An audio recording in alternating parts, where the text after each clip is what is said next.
Hola, otra vez aquí de nuevo con vosotros. Gracias a todos, a mis guías, a mis ancestros, a mis ángeles, a mis arcángeles y a todos vosotros por prestar atención un día más. Hoy quería hablar bueno, querría hablaros de tantas cosas que no sabría ni por dónde empezar, pero bueno, hoy quiero hablar mm, de una energía llamada culpa y lo que nos puede traer.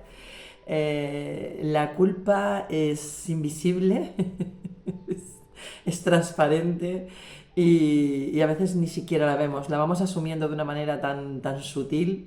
Por eso el perdonar y perdonarnos nos puede liberar de todo eso. Eh, este vídeo que quiero hablar sobre la culpa y cómo puede, la culpa cómo puede deformar la personalidad de cualquier ser humano cuando se le aplica desde la infancia, ¿no? De una manera sutil, porque también depende de a qué personas, bueno, cada uno de nosotros tenemos una personalidad, unos rasgos, un, tenemos una espiritualidad que ya va con nosotros, que puede estar más despierta o más dormida y eso nos hace más vulnerables o menos vulnerables a ciertas energías. Por ejemplo, la culpa, ¿no? Yo he sido, desde pequeñita he sido tan sumamente analítica de los hechos que ocurrían a mi entorno y en los que yo estaba envuelta, ¿no? Que me hacían darme cuenta de hasta qué punto yo podía ser culpable de lo que los demás me estaban haciendo responsable, ¿no? Por eso me encantó tanto lo de las constelaciones familiares, porque es como responsabilizarnos de nuestro 50%. Las constelaciones familiares te hablan de que tú tienes un 50% y el otro tiene su 50%, ¿no?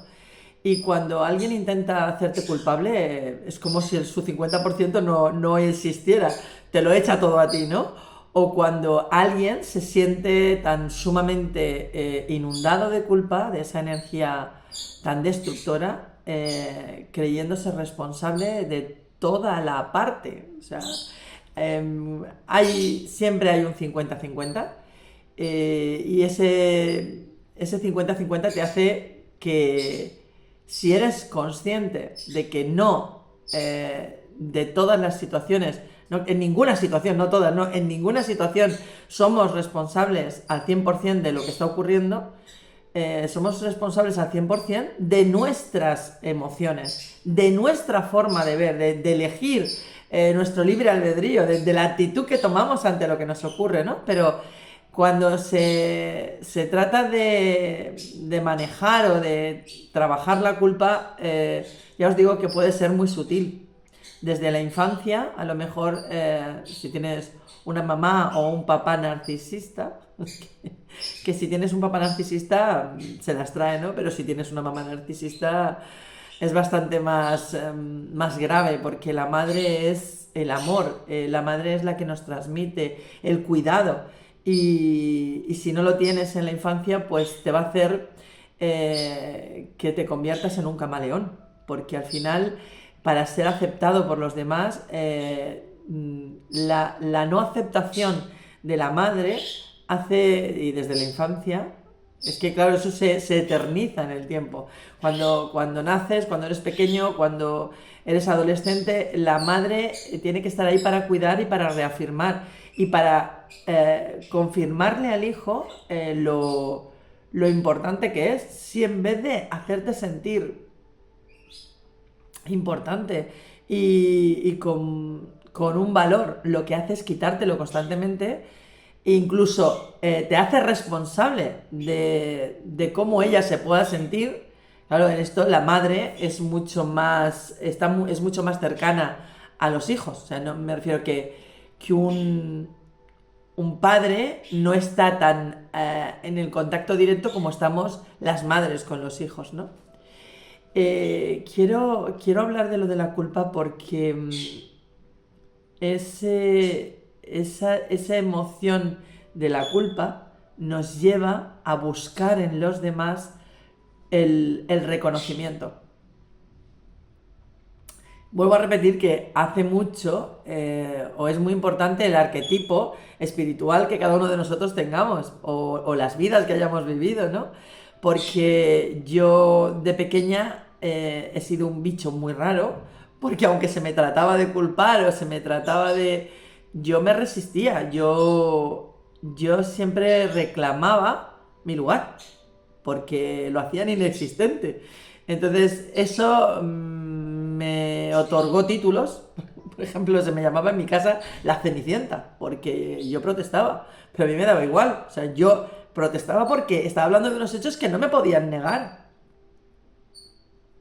Lo que después se dijera del hecho, a mí ya, como me pasa hoy, me da igual, lo que digan me da igual. Pero lo que está ocurriendo en un momento dado, a mí no me lo mueve nadie. O sea, creo que me han tenido miedo por lo sincera que soy y cómo aplico la verdad a la mayoría de las situaciones que vivo en mi vida. He estado involucrada mientras mis hijos han estado en el colegio, desde primaria, yo he estado siempre muy concienciada en participar de manera altruista en el grupo de la directiva de los AMPAs. Ahora AMPAs, antes era APAS, pues ahora son AMPAs, para incluir a las madres y a los padres, ¿no? Siempre hay que ser inclusivo, ¿no? El hecho de ser como era, si yo estaba en una negociación con el centro o con la directiva en el consejo escolar de que se iba a pedir a los padres una donación para que el centro pudiera dar mejores servicios a los niños, yo era tan vehemente en la defensa de lo que yo había pactado que como eso no se hiciera así, la que me enfrentaba con la autoridad era yo. O sea, con el consejo escolar, dirección y con quien hiciera falta. Pero tomaba muy a lo personal. Lo he dicho muchas veces, una de mis heridas es la injusticia. Entonces, allá donde había yo parecía el guerrero del antifaz, porque donde hubiera una injusticia, allí tenía que estar yo a solucionarla, ¿no? No me importaba lo que pensaran de mí, no me importaba que... Porque lo que estaba defendiendo era la verdad. Y cuando defiendes la verdad te sientes bien. O sea, nunca lo he hecho con soberbia, no lo he hecho... A los hechos me remito. Si tú me has dicho que hay que pedirles a los padres una ayuda, que es para que los niños se beneficien de mejores situaciones para su propia educación, luego tienes que cumplir con lo que me has dicho. Y si no, vas tú y das la cara a los padres. Si la cara se la doy yo a los padres para pedirles un dinero, pues, o sea, siempre he sido muy... Y o sea, ha llegado un momento que se me ha excluido de reuniones porque se me temía. O sea, se llegó a temer mi coherencia y mi responsabilidad. Porque la gente está muy acostumbrada a vivir con la mentira, a trapichear, a manipular situaciones y a entre tú y yo hacer una situación que nos convenga a las dos. Y como los demás no se van a enterar, pero a mí me da igual. Que no estén los demás, a mí me da igual. Si yo estoy por defender a todos los niños, me da lo mismo lo que piensen los demás. Voy a defender a todos los niños. Aunque mi hija esté entre ellos, quiero para mi hija lo mismo que para los demás niños. Entonces no puedo querer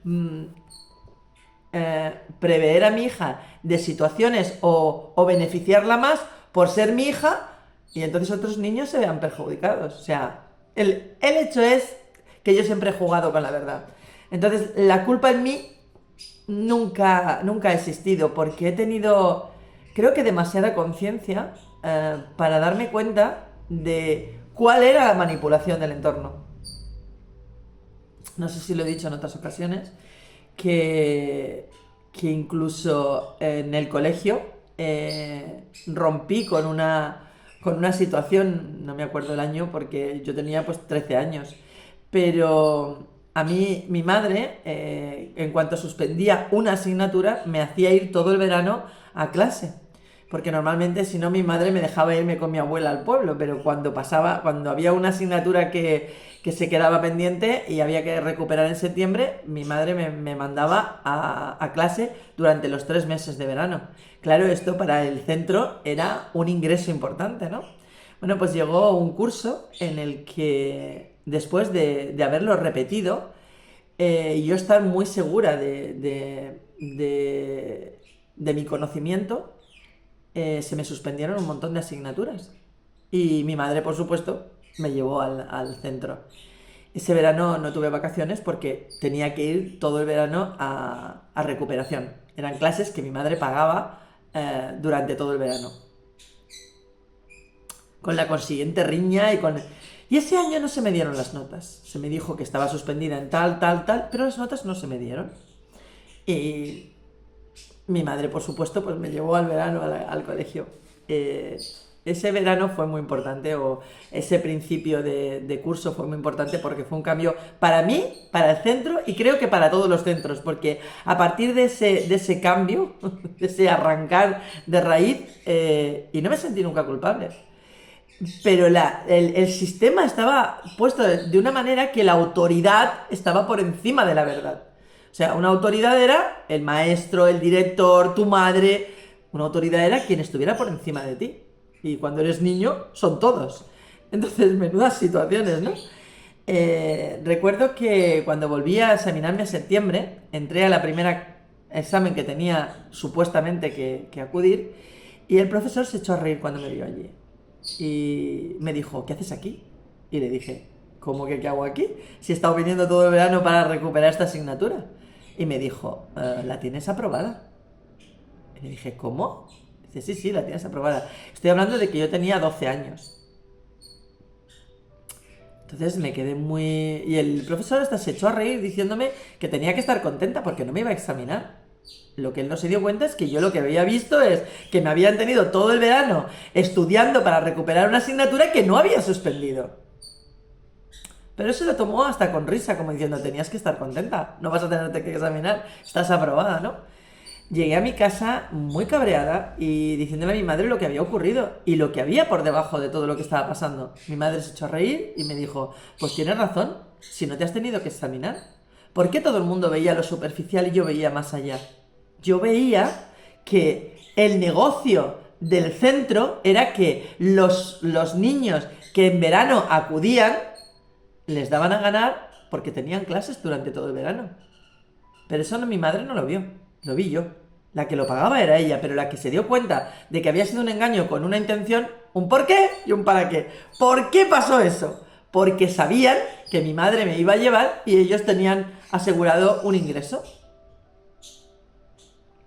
Bueno, pues llegó el curso y no sé, sería septiembre, octubre, yo ya tenía los libros y todo comprados. Y saliendo al patio, bueno, entonces el castigo físico se utilizaba mucho. Un profesor cuando salía al patio me pegó en la cabeza con la mano, una manotada, así, ¡pap! Y me tiró el bocadillo que me fue a parar a la puerta del baño. Me giré y lo iba a insultar, pero me paré y dije, no, porque si no luego el orden del sumando no altera la suma, va a decir que yo le he dicho, así es que me callé, me pegué media vuelta y me fui a mi casa. Y le dije a mi madre que no volvía más a ese centro, que hiciera lo que le diera la gana.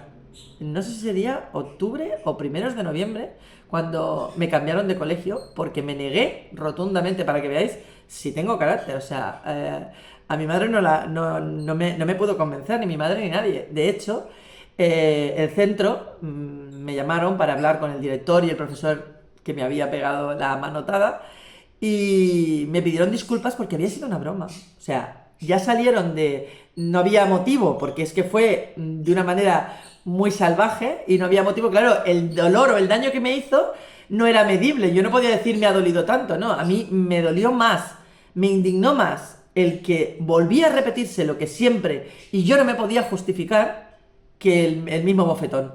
Pero ese bofetón fue muy, muy importante, porque yo no estaba en clase, estaba saliendo al patio, no había ningún motivo, y entonces por ahí sí que pude cogerlos. Me pidieron perdón y me dijeron que era una broma, pero yo me negué a volver al colegio. Dije que no volvía y no volví más a ese centro. A mitad de curso, con los libros, me cambiaron a otro colegio, que el otro centro no tenía ni los mismos libros. Pero para que veáis cuando uno se cree o está con la verdad, sale a donde quería ir. Menuda diferencia de centro, de donde yo iba, donde empecé. Me dijeron que sí que se había pegado en ese centro también, como me habían, porque mis compañeros, cuando les conté lo que me había pasado, me decían, aquí también se ha pegado, pero ahora ya no se pega de esa manera. En ese centro yo encontré una consideración tremenda. O sea, era un colegio de monjas y hacia las niñas había una consideración muy grande, cosa que en el otro centro no había ninguna. O sea, estabas en gimnasia y saltando, haciendo saltos de altura, te caías fuera y si te descuidas te pegaban una bofetada por quejarte que te habías hecho daño. O sea, un accidente y te acababan renegando por haberte hecho daño. O por quejarte, mejor por quejarse, cuando realmente en el centro se pagaba un seguro, porque era un centro privado, y se pagaba un seguro que debería de incluir cualquier cosa que ocurriera dentro del centro, pero no se llegó a utilizar nunca. Bueno, ¿veis a lo que me refiero? No me he sentido culpable nunca por lo que estaba ocurriendo, me he sentido acosada, me he sentido minimizada, pero yo he superado todo eso. Nunca me he creído lo que me han dicho. En el colegio, siempre en los test psicológicos, me ha salido un nivel de inteligencia muy alto. Muy alto. Y sin embargo, en las notas no repercutía de esa manera. ¿Quién estaba siendo quién? Porque yo era bastante exigente conmigo misma y con el resto. Esa exigencia también ha desaparecido. Os tengo que decir que muchas cosas han cambiado desde lo que os estoy hablando cuando era niña, porque 13 años es ser una niña, pero todas esas experiencias me han hecho irme dando cuenta de que mi voz tenía que oírse. Mirad, aquí estoy. He llegado hasta aquí a que mi voz se tenga que oír, aunque a muchos le pese. Que te calles la boca. Esa es mi hermana. Que te calles la boca. Mi sobrino. Que te calles la boca. No sé por qué les molestaba tanto lo que decía. ¿Por qué? Porque hablo la verdad. Porque lo que digo no tiene vuelta. Porque cuando digo algo, yo no estoy mintiendo. Yo digo siempre la verdad. Y eso molesta a los manipuladores, a los egoístas, a los doble caras. Claro, no les viene bien una persona así. Yo entiendo que esto es parte de mi propósito de vida y que viene en mi ADN, que yo tenía que ser así. O sea, tenía que ser rebelde, tenía que ser con las características que tenía. O sea, muy amorosa, siempre muy dada al cuidar. He cuidado de mi madre, he cuidado de mi hermana, he cuidado de mis primos, he cuidado de los niños de la calle, he cuidado siempre. Y donde he llegado siempre he sido muy, muy querida porque soy muy de cuidar. ¿Y quién no agradece que te cuiden? Todo el mundo le gusta que lo cuiden, ¿no? Pero es algo que está en mi ADN, porque mi propósito es el servicio y lo he hecho siempre. Y además lo he hecho con mucho gusto. No porque yo sea una persona dependiente o codependiente. No porque yo... Cuando me pego la vuelta, me pego la vuelta. Y me da igual quién sea. El título que tenga me da lo mismo. Yo doy aviso. Yo nunca pego portazo. Yo siempre cierro las puertas con amor.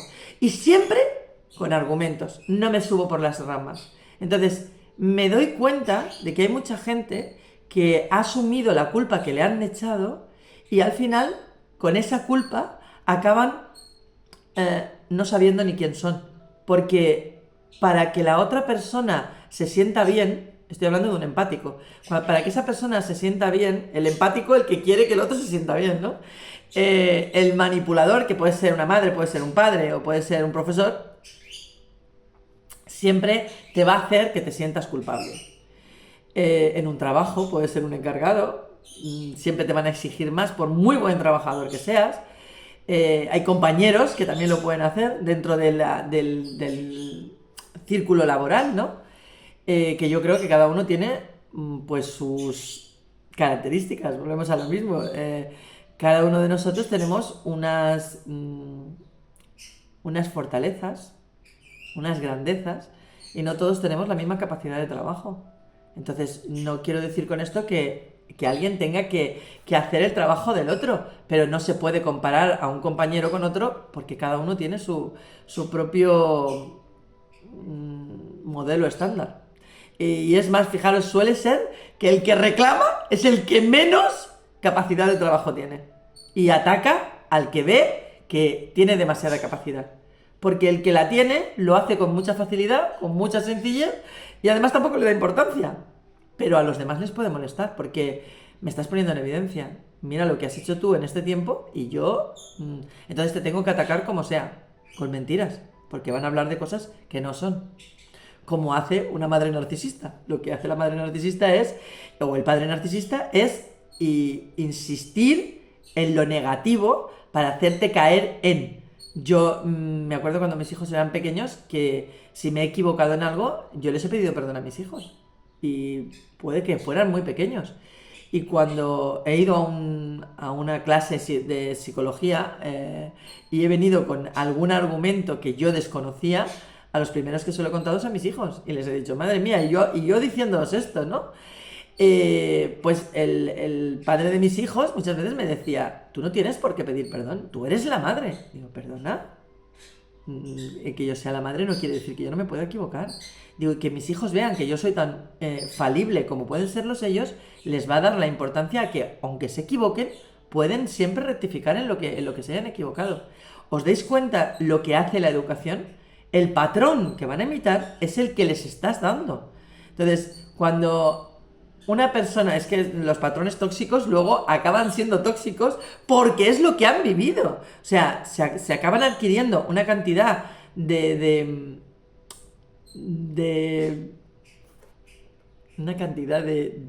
creencias limitantes que son imposibles de cambiar así de la noche a la mañana.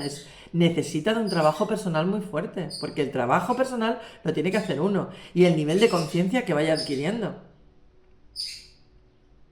Hoy me han preguntado, hablando por teléfono con una almita, me ha preguntado sobre una forma de adquirir una ampliación o una activación de la glándula pineal a través de terapias alternativas y yo lo que le he dicho, digo, claro, hace mucho tiempo me dijeron a mí que para que la pineal se pusiera en marcha había una tarjeta que costaba 100 euros, como si fuera una tarjeta del banco, y que se vendían como churros. Bueno, pues vuelvo a lo mismo. Creo que hay gente estafando porque hay gente que tiene que aprender con la estafa. O sea, todo tiene un porqué y un para qué. En el hecho de que desde que somos niños nos han hecho sentirnos culpables, hace que siempre hagamos algo, o lo que nos movamos para que nos liberemos de esa culpa. Porque al final acabas haciéndote responsable de la otra persona. Porque si no se siente bien es porque tú. Si no es porque tú. Si no es, es que tú. Entonces, al final la otra persona intenta agradar a todo el mundo. Y claro, todo el mundo no es igual. He dicho muchas veces que digas lo que digas, hagas lo que hagas, esto vale para todos. El 33% de las personas que te escuchen y que te vean y que vivan contigo, les va a gustar lo que haces. Les va a parecer bien. El otro 33% les va a dar igual. Y hay otro 33% que se van a poner en contra de lo que estás haciendo y de lo que estás diciendo. Y te van a negar. 33, 33 y 33. Falta uno. Ese 1% que falta eres tú. Y es el más importante. Es el que te tiene que guiar a que hagas las cosas desde tu propia conciencia. Haciéndote responsable de lo que dices. No queriendo ser el pastelito de gusto de todos. A mí ha habido personas y muy cercanas a mí, que me han dicho, tú no me gustas nada. Y yo he dicho, perdona. Digo, yo no soy un pastelito ni un caramelito para ser el gusto de nadie. No se puede vivir así. Ahí entra el amor propio, la conciencia. Yo siempre he sido muy, muy observadora y me he callado siempre. Como hablo tanto y digo lo que he dicho, yo digo las verdades en la cara, ha habido gente que ha llegado a pensar que no me callaba nada. No, yo me estoy callando más de lo que digo. Lo que pasa es que lo que digo es muy puntual, y lo digo cuando creo conveniente que lo tengo que decir. Pero cuando lo veo conveniente yo, no cuando los demás quieren que lo diga. ¿Veis a lo que me refiero? Soy rara. Soy rara porque en mi infancia lo que he tenido ha sido negación. O sea, tú no, minimizándome, porque tu hermana, o porque ella se ponía, porque mi madre solo se callaba. Mi madre solo callaba. Pero no ponía orden. Y yo le decía a mi madre, esto no puede ser. Y mi madre me decía, mi casa no es un cuartel. El que quiera hacer que haga y el que no haga. Claro, es que me dejaba a mí todo el papelón. Pero bueno, al final es como si a mí me daban un dinero a la semana y de ahí tenía que conseguir llegar a pasar la semana, a mí me han hecho una mujer que sabe llevar sus números, que sabe cómo llevar una casa, que sabe cómo hacer de 5 10. A la otra persona que lo que se le daba era todo lo que pedía, pues así está hoy, que nunca en su vida, nunca en su vida ha sabido administrar ni ha tomado una buena decisión, nunca. Todas sus decisiones han sido desacertadas y la han llevado a donde la han llevado, a la crisis total, a la que va a llegar, porque aunque se crea lista, porque hoy te quito, mañana me llevo y después te voy a decir, llega un momento que eso también se acaba. Y cuando se acaba, ¿qué haces? Si hubieras tenido la conciencia de que si tienes 5 no te puedes gastar 12 todos los días, pero ella no tiene esa conciencia. Ella vive a costa de quien esté. Pues al final acabamos en conflictos de causa y efecto. Bueno, lo de la culpa lo digo por muchas situaciones que adquirimos desde pequeñitos y sin darnos cuenta, trabajamos luego con nuestro entorno y hacemos sentirse culpables a los demás, no haciéndonos responsables de nuestro 50%. Hay veces que hasta con personas que yo hago sanaciones y hasta con personas que están intentando sanar, yo les digo, ¿te das cuenta el por qué y el para qué? Tienes que hacer una conciencia, está clarísimo. Pero además de eso, ¿qué es lo que consigues cuando estás enfermo? La atención de los demás. Entonces, ¿por qué necesitas la atención de los demás?